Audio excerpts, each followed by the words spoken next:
Hi friends, Charminar Bhagyalakshmi టెంపుల్కి 2nd November 6:30కి మేము నిలబడితే 7:45 అరౌండ్ మాకు దొరికిపోయింది.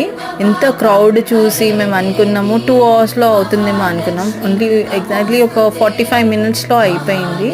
సో ఒక కాయిన్ దొరికింది. సో చాలా హ్యాపీగా ఫీల్ అయ్యాము. ఇది 3rd నవంబర్కి లాస్ట్ అంట చూడండి ఫ్రెండ్స్. Thank you friends.